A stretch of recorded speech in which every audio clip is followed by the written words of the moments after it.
Hey, you awesome people, welcome to this very exciting episode. Today we are starting something brand new. We are starting a new game using the Galileo Planet Pack. Now with this I've installed a bunch of other mods as well, which we'll start to cover as well. We'll start a new default career. I'll set my flag to my token Marcus House flag. There we go, there, accept that. And we'll just switch this to the moderate mode. We'll leave everything as default here. Yeah, I think so, and then we'll just accept this. So we'll start this game here. Now, if you haven't actually heard of the Galileo Planet Pack before, it is an absolutely awesome mod. Scott Manley is, of course, doing a series on this as well.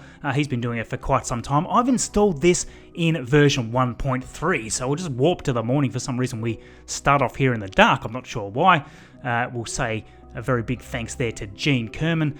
And yes, basically we don't need to read all this. We've read all of this before. So yes, thank you, Gene. We have got this. Now, technically, the version of the Galileo Planet Pack for Kerbal Space Program 1.3 isn't officially released yet. I've been lucky enough to be talking to Galileo himself, and yes, he got me this pre-release version, which is still a little, possibly a little strange in some areas. Some of the ground scatter doesn't quite work, but that doesn't matter. We can have a good play with this anyway. You can see here we've got the KSC switcher add-on mod, I should say, installed as well. This lets us have our launch facility at different parts around Gale, which is our planet here. We are no longer on Kerbin anymore, we are on Gale. So we will just use the KSC main for the moment anyway, because it's probably the default, it's what people are going to be used to. We'll set that to there. But you can see that we've got a bunch of other different launch complexes we can choose. We could use this one here. We could possibly launch from other areas, depending on what sort of orbit we want to get to. So, zooming out here, we've got a bunch of new things to see. We have Iota, which is the closest moon. Now, Iota here is a fairly dinky little little moon, I should say. This is probably something around the mass, somewhere in between the moon and Minmus. So, a little bit heavier than Minmus, but nowhere near as heavy as the moon. We then have SETI here, which is a much bigger moon again, and this is, well, probably your analog for Minmus. It's a little bit larger than Minmus, of course. It's heavier than the previous moon, but it's just got a nice little character to it, nice little pinky purple sort of texture to it. Just a little lighter than the moon. So both of those very easy to jump to. So we have, we'll actually move inwards towards the sun here. So this planet here is quite a small one. This is called Niven. It is a fairly small planet. Like I say, it is about 1/2 a G if you're on the planet's surface. It's got quite a nice texture to it again. It's got a slight atmosphere which comes up to 65 kilometers. We can see there from the X-Science selected object readout. Quite a handy little mod as well, which I've installed in addition. So we'll head into this next one. This is Thalia. This little planet is even smaller again. It only has a surface gravity of 0.3 of a G, but it does have a few oceans by the looks of this here. So a very nice rusty looking planet. Looks a little Duna-ish. And it's got one moon here called Eta. And again, we can just see how awesome this body looks. I mean, there's just so much detail in these. This body in particular is basically exactly the same sort of surface gravity as Minmus, so quite easy to land on that one. This just, it blows my mind how much effort has been put into this mod. Heading in here to Icarus. Now just take a look at how awesome this body here looks. It is just awesome. It has some oceans. Obviously it's got lots of little different biomes. They're all very cool looking. It even has a very low surface gravity, only 0.16 of a G. So yeah, easy to get to this one and jump on and off it as well. So look at this huge trench coming down here. I just can't wait to land on this thing. It's going to be awesome. Again, we can see that there's no atmosphere and the ocean status there with X-Science, which, yeah, again, I love that mod. It's very handy just to be able to do a bit of research on the game, on the actual planet system before we go in. Now, this next planet I am super excited about. This planet here is called Talamo. This one I am really looking forward to. It has a surface gravity even higher than Eve in the stock game, but jets work. And it has some awesome oceans. We also have a little moon here called Lily, which is just a little egg-shaped thing. We'll actually time warp around so that we can see this on the light side of the planet. Little tiny space potato. This would be much smaller than Gilly, but probably a lot more fun to get to because we can get in through these rings here. So there you go, there, little cute little asteroid, basically giant asteroid that's just hurtling around this planet here. It is just beautiful. I'm so excited to play this, finally play something other than a stock game.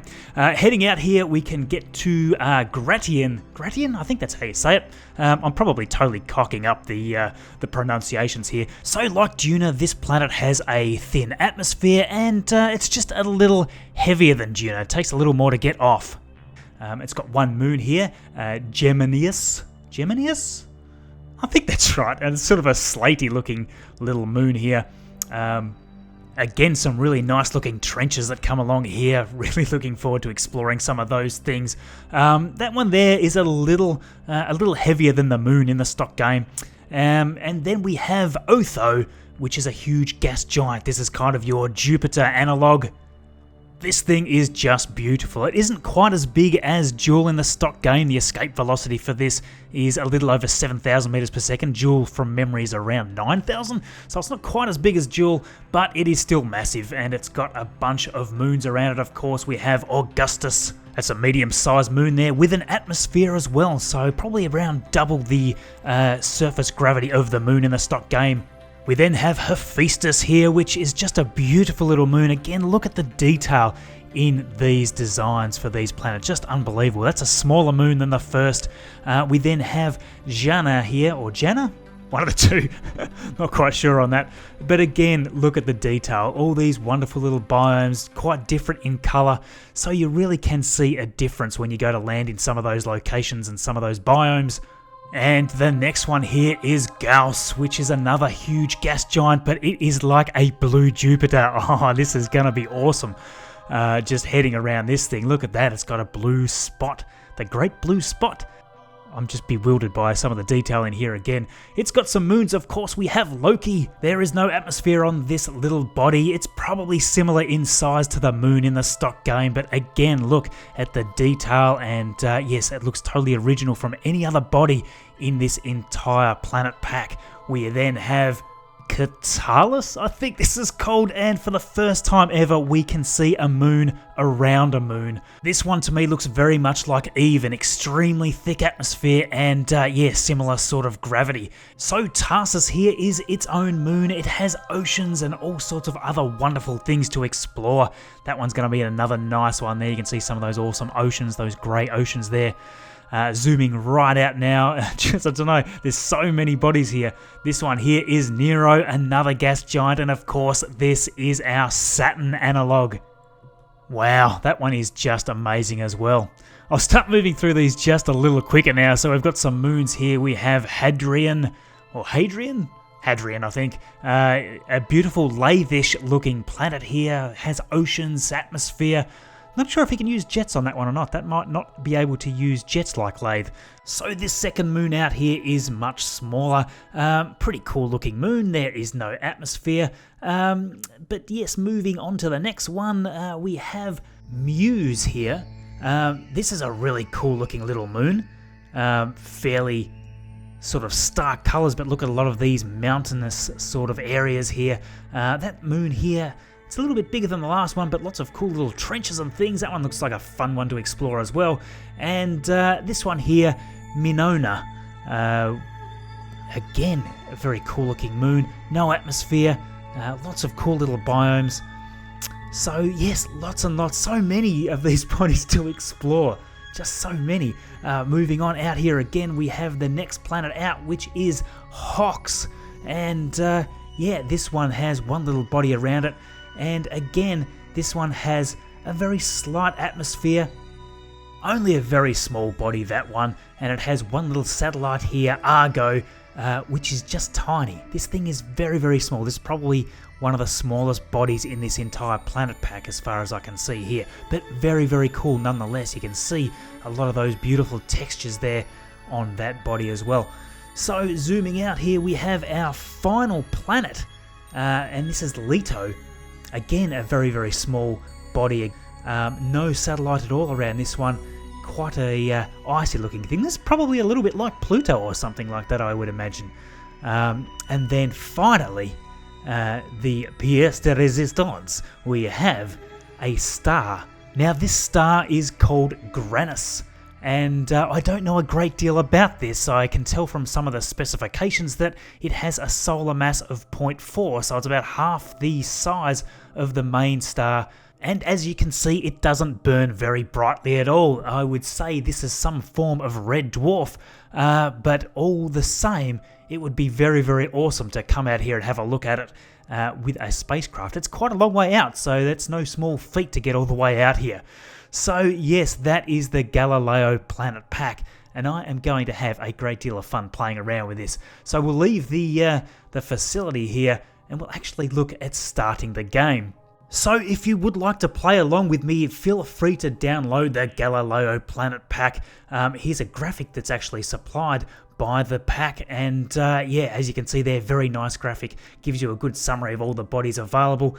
You can also install my massive list of mods as well. You don't need to install all of them though, you can pick and choose the mods that you would like to play with, but I have got quite a large set of mods which I will be playing with, and I'll show a few of them here. This is basically what my folder looks like right now, but there will be a list of mods updated in the description all the time. So at a bare minimum, when you install the Galileo Planet Pack, you need basically these folders here to be in your game data folder, and then you might want to also install the optional mods, which will make your game folder look a little more like this. But you can then of course mix and match your own mods and customize the whole thing to your heart's content. So the first thing we're going to do is jump into our mission control, and we'll pick up these first two like we would in any new stock game. We're going to launch our vessel and grab some science basically off the launch pad. We can only grab 2 contracts, so yep. We will then check out the Research and Development Center. Now, one of the mods that I have decided to install on top of all this is a mod called Unmanned Before Manned, and what this does is it rearranges the tech tree in a much more logical way. Now, the problem with the tech tree in the stock game is that you've got all of the command pods and things to start with, so the first thing you do is you launch a Kerbal into into the atmosphere at least. Now, of course, before having a command pod in real life, we had all sorts of unmanned things. We had wheels, we had, pieces of steel and struts and things like this before we had command pods. So it rearranges the tech tree in a much more logical way. And one of the first things we get to unlock is the external command seat. Now, I'm really happy about that.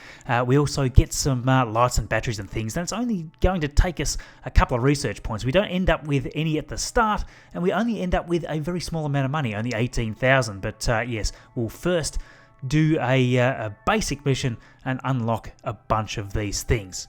So yes, we've got the retro cockpit, we have all sorts of wings and things like that, because of course we had aircraft before we had rockets. So again, all this sort of stuff, it makes sense to have it before we actually unlock command pods and things like that. So we're going to play through in this way. I think it's just going to be fun to totally change this up so that I'm not doing many things that are overly stock related. We can actually unlock some of these things pretty early by the looks of this, which is really cool. We have the container tanks. Those, I think, are related to the USI colonization mod. Again, I'm totally new to this, so if I'm stuffing things up, please tell me in the comments. I'm sure that you will, because yes, I really don't know what I'm doing. Oh, look at all these cool engines. Wow, there's just so many things to unlock. Some of you out there that are more experienced with these mods than I am, which wouldn't be hard, would probably have already seen that I've got the NearFutureConstruction, electrical, propulsion, all this stuff installed. We have SpaceY there installed, some of the really big tanks, all sorts of wonderful things. We have the CommunityTechTree all installed here, just all sorts of stuff. I'm not going to mention all of the mods because, yeah, I can't quite recall how they all relate together, but again, I will have a copy down in the description. So I'll head into the vehicle assembly building and start creating our very first vessel. We have Werner von Kerman here introducing us to the vehicle assembly building. We have read all this before. Thank you, man. We have got this. I imagine I'm just going to be starting off with this Probidobidyne core unit there, but let's see what else we've got. We've got the Flea solid rocket booster, we've got the adapter there, we've got the basic fin, nose cone. We don't have much. Oh, we've got a battery, a couple of antennas, a couple of science instruments, and some Kerbal engineer components. And that's basically about it. I reckon that's all we're starting with. So on goes the Probodobodyne OKTO2. It's not the OKTO2, it's just the OKTO. We'll pop the adapter on under there. And I guess just the Flea booster is going to be basically all we can do. And we'll just, I guess, stick on the science components. A couple of basic fins maybe, like 4 of those on there just to make sure that we shoot straight up. 4 of them will do, I think. This thing's going to be a temporary vessel. It's not going to be savable because we haven't unlocked any parachutes yet. Small nose cone, up you go. Okay, so we're going to need some sciencey sort of things. We're going to need the antenna, the Communitron 16S there. I might just grab 2 of these for redundancy, pop those on. We'll grab some science instruments. We have the 2 hot thermometer, we have the barometer, and the Kerbal engineering system. Nah, I won't put that on there for the moment. We don't need it for this. Definitely no parachutes there. Nope. Might just grab a battery as well, just because we need some battery. And flight 1, save, and launch. Okay, let's get this show on the road. We're just going to immediately launch this thing straight up. We don't need to control it in any way. Let's go. 3, 2, 1. Launching there now, and we'll immediately grab the atmospheric pressure scan and the temperature scan. We'll transmit those straight back to Kerbin. So we have already completed our contract, and that is basically the end of the story. We'll just time accelerate here until we start plummeting back down. And oh my goodness, am I going to destroy my launch pad as the very first thing I do? No, no, no, no, no, no, no! Oh, I missed it. I missed it just. That was very lucky, actually. Cool. Okay, Space Center. We have destroyed that rocket. There was no saving that one. Back into our Space Center, we're going to have a quick look now at our Research and Development Center. Now, the first thing that I want to do is actually create some sort of little buggy so I can do a bit of a journey around the Kerbal Space Center. So unlocking Engineering 101 here seems to be the smart thing to do. We get the seismic accelerator and accelerometer, I should say, and the wheels and antennas. The little RoveMax part up there is going to be good too, actually, and the external command seat. Basically, I can use most of this stuff. Let's grab this. 3 points there, and 46,000 to unlock that stuff. Wow, that's expensive. I'm going to have more trouble with money, I think, than anything else. So I don't think I'll unlock anything else yet. I don't need anything else, so we'll leave the facility and we'll head to the space plane hangar this time. So yes, what I want to do here is build a little buggy that we can use to drive around, pick up some science from around the KSC. I don't know how many people realise this, but you can pick up an absolute crap load of science in the early game by just driving around the Kerbal Space Center and picking up all of the science instrument readings that you can at each of the little biomes. And there is a lot just around the Kerbal Space Center, so I'm just putting down this RoveMax part here. That's going to form the base of our little buggy, and we're going to add a external command seat to this thing. Now, one mod that I have here which lets me launch my Kerbals directly via the command seat is a mod called Take Command. So that's installed here, and basically I don't need to have a command pod or anything attached to this thing. I can basically stick Jeb or Burberry or somebody straight into the command seat and hit launch. So that is a really handy little mod. Kind of painful actually that isn't part of the stock game, frankly. Now, just while I'm building this vessel, I just thought I would mention the video that I popped up live last week, which was called The Call of the Kraken Episode 1. That was actually a little mini series that I worked very hard on. Actually, it took me many hours, much more effort than a normal video. If you haven't seen that video, please do check it out. It would mean a lot to me if you go and check out that video if you haven't seen it. I hope that you would agree that all of the effort was worth it. If not, of course, I would like to know about that as well. So yes, there is a card popping up in the top right corner for that link here now, and it will also be on the end screen. So just popping on some batteries here, we need quite a bit of battery power because we haven't unlocked solar panels yet. We'll put some nice little buggy lights here on the front that makes this little vessel just look a little bit more insect-like, I think. Obviously we've already got the wheels down. I've tried to overlap them so that they're pushed right to the front and right to the back as far as I could push them really. I might see if I can adjust them just a little bit more here in a second. Just trying to get these lights right. I want them to be pointing out correctly. What else can I put on here? Really need to have probably something at the back there. We really need some science instruments though first. We'll pop on that accelerometer. We'll grab 2 for redundancy like we always do, and also just in case we don't have enough power we can at least collect some of the samples and then recover the vessel. We'll grab the barometer as well as the thermometer. 2 of each. We can fully recover this thing, so it's okay. Now that there is a really cool looking service bay. I'll have to check that out at a later time. Let's see, I think I can probably fit some more batteries on. We're going to need quite a bit of power, as I say. These have got quite a bit of power in them, so yeah, that's going to fit quite well there. And we just need a way to send the data back to the Kerbal Space Center. So we'll grab just one of these and just rotate it. What am I doing? Turn around. What am I doing? Come on. We'll turn this around. I need it extended all the time, so I'll see if I can place it and then extend it. There we go. I'll just rotate it up so it kind of looks a little bit like a tail. I should call this. What should I call this, people? Give me a name. It's like a scorpion or something. Maybe not. I don't know. I don't know what to call this thing. So yes, there we go. That probably has that.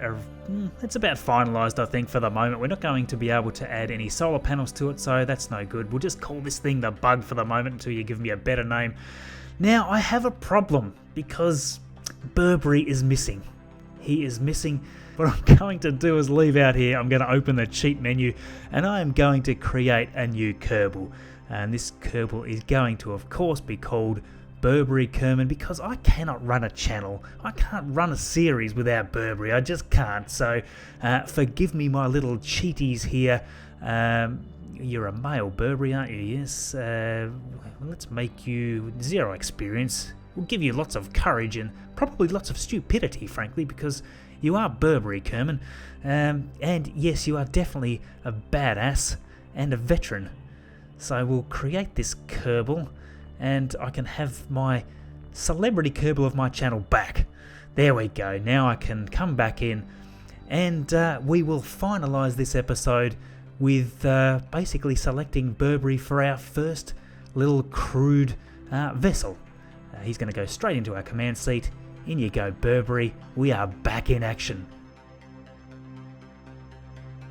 So thank you for watching. We have the Kerbal Space Program movie, The Call of the Kraken Episode 1 in the bottom left, my most recent video in the top right, and a video that YouTube has selected from my channel just for you in the bottom right. If you haven't subscribed yet, please consider doing so. Follow me on Twitter at MarcusHouseGame, and we'll see you in the next video.